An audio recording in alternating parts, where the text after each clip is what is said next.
Sekarang zaman Mulkan Jabarian, fase diktator. Terdapat 5 fase zaman sampai hari kiamat. A'udzubillahi minasyaitonirrajim. Bismillahirrahmanirrahim. Assalamualaikum warahmatullahi wabarakatuh. Rasulullah bersabda, nubuah ada pada kalian sampai Allah kehendaki, hingga dihilangkan ketika Dia menghendakinya. Kemudian khalifah atas manhaj nubuah sampai Allah kehendaki, hingga dihilangkan ketika Dia menghendakinya.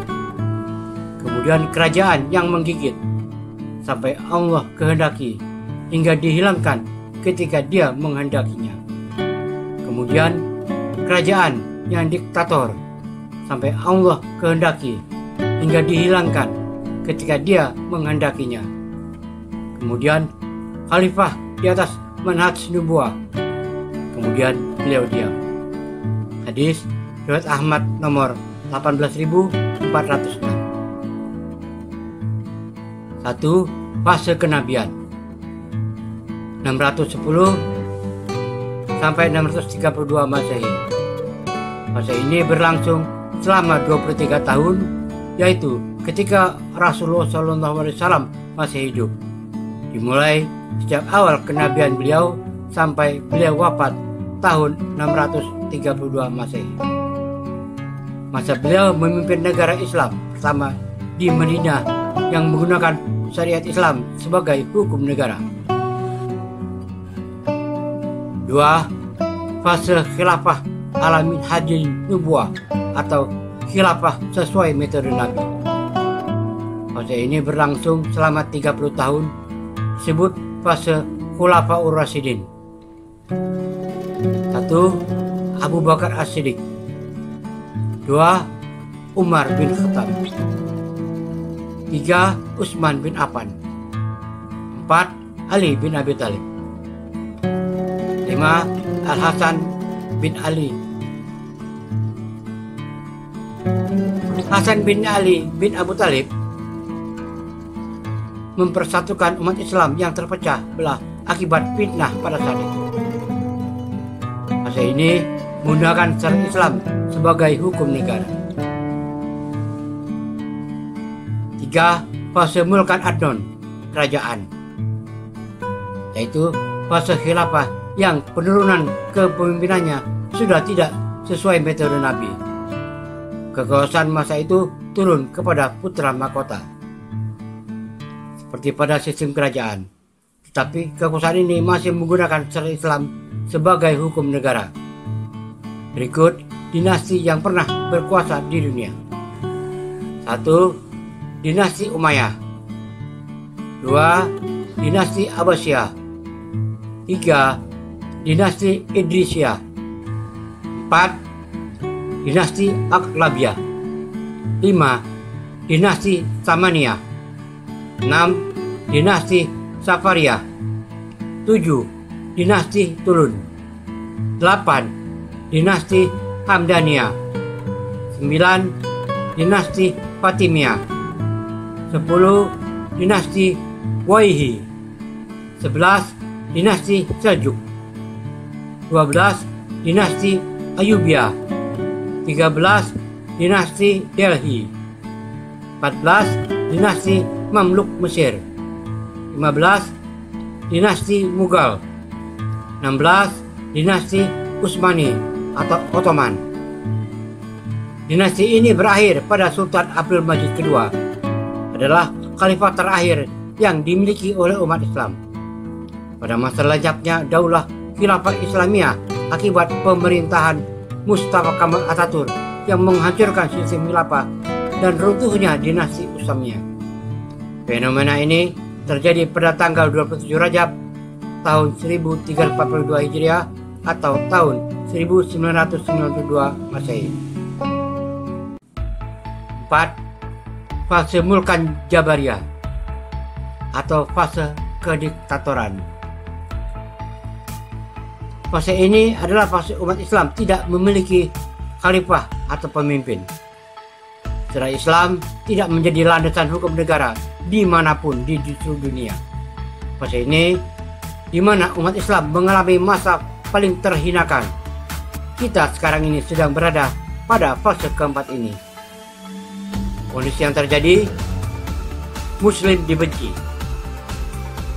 kerusakan moral dan akhlak, memuncaknya kemaksiatan, Muslim dizalimi, diteror, menimbulkan ketakutan, kesyirikan merajalela, kemurtadan, urusan Islam dipegang orang-orang munafik, umat Islam dimiskinkan, fitnah duhaimah, terkikisnya iman, puncaknya dengan munculnya Dajjal.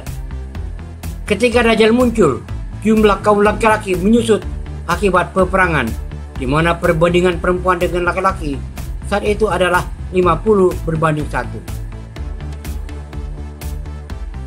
Pada fase keempat juga ditandai dengan munculnya Tuhan, kabut asap yang sangat gelap selama 40 hari 40 malam.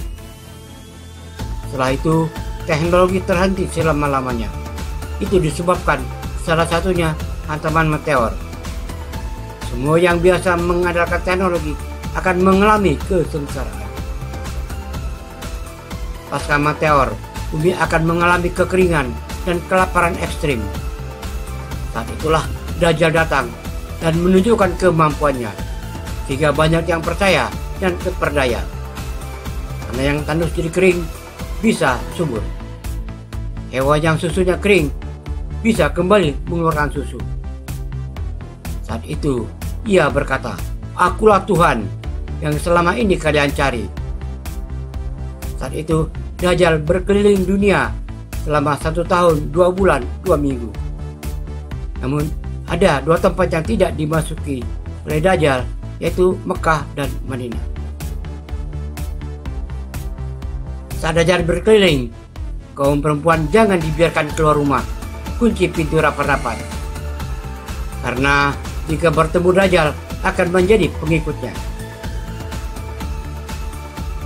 Setelah Dajjal keluar dan hampir membunuh Imam Mahdi, Allah Ta'ala menurunkan Nabi Isa alaihissalam ke bumi ketika berumur 33 tahun untuk membunuh Dajjal. Nabi Isa alaihissalam kembali ke rahmat Allah di fase kelima. Beliau membunuh Dajjal dan orang Yahudi dan seluruh kaum Nasrani akan memeluk Islam. Nabi Isa alaihissalam wafatnya dan dimakamkan di sebelah makam Nabi Muhammad SAW di areal Masjid Nabawi, Madinah.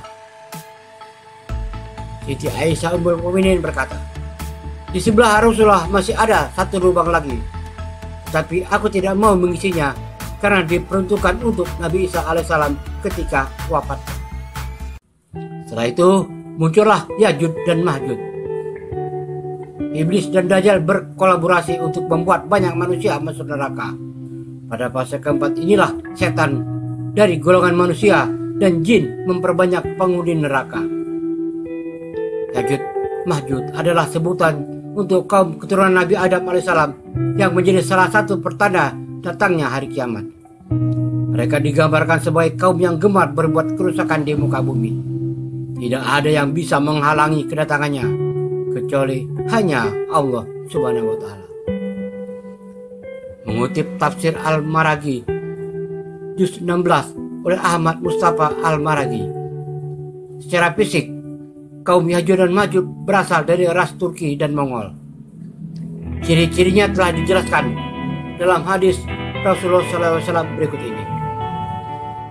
Al-Imam Ahmad rahimahullah meriwayatkan dari Ibnu Harmalah bahwa Rasulullah SAW bersabda, "Sesungguhnya kalian berkata tidak ada musuh, sementara kalian senantiasa memerangi musuh, hingga datang Ya'juj dan Ma'juj, bermuka lebar, bermata sipit, berambut pirang. Mereka datang dari setiap arah. Wajah-wajah mereka seperti tameng yang dilapisi kulit." Hadis riwayat Ahmad 5/271. Pada fase keempat ini banyak yang menjadi munafik. Pertamanya waktu semakin berat ujian hidup. Saat ini ujian membelah antara kaum mukmin dan munafik sedang berlangsung. Maka sabda Nabi Muhammad SAW, kalau sabar mendapat pahala yang besar. Inilah golongan yang menjadi pengikut Dajjal. 1. Seluruh kaum Yahudi.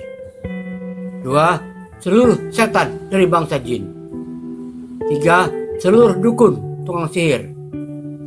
4. Seluruh orang munafik dari umat Rasulullah SAW. 5. Seluruh ahli maksiat. 6. Seluruh yang mencintai hubungan menyimpang. 7. Kaum perempuan. 8. Seluruh pelaku bid'ah yang tidak mau diluruskan. 9. Seluruh kaum takfiri Khawarij. Untuk diketahui, kelompok takfiri, kata Rasulullah SAW, kebanyakan anak muda yang hafiz Quran, namun merasa paling benar dan menghalalkan darah selain kelompoknya, dan mengkafirkan di luar kelompok mereka. Jika Dajjal muncul, maka mereka akan menjadi pengikutnya. Fase keempat berakhir ditandai dengan matinya Ya'juj dan Ma'juj di akhir zaman. Sebelum Nabi Isa alaihissalam diturunkan ke bumi, Allah telah dulu menghadirkan seorang khalifah yang memimpin dunia dengan keadilan. Beliau adalah Imam Mahdi. Sosok pemimpin akhir zaman ini disampaikan oleh Rasulullah dalam sabda beliau, andaikan dunia tinggal sehari, sungguh Allah Ta'ala akan panjangkan hari tersebut sehingga diutus padanya seorang lelaki dari ahli baitku. Namanya serupa namaku, dan nama ayahnya serupa nama ayahku. Dia akan penuhi bumi dengan kejujuran dan keadilan, sebagaimana sebelumnya dipenuhi dengan kezaliman dan penganiayaan. Hadis riwayat Abu Daud.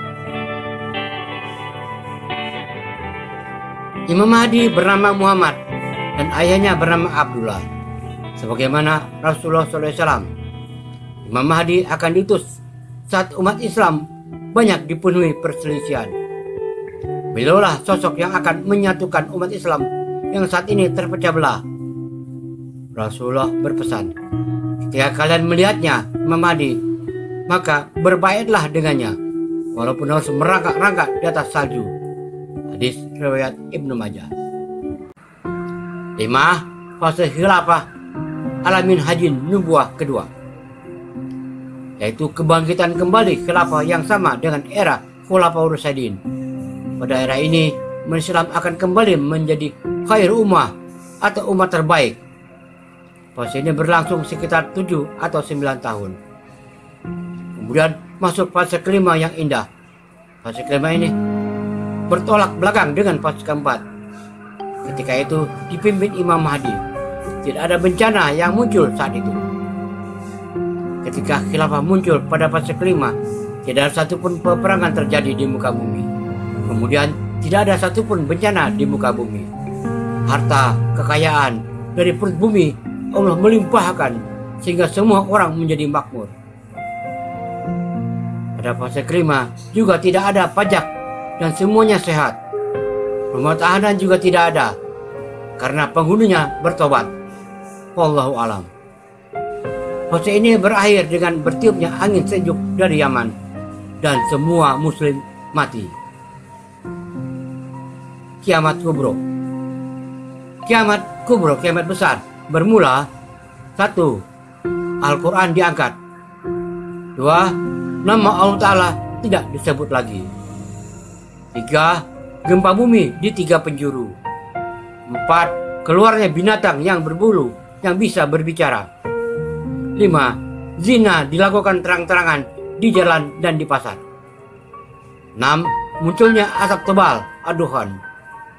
7. Musnahnya Mekah dan Baitullah. 8. Semua umat Islam diwafatkan.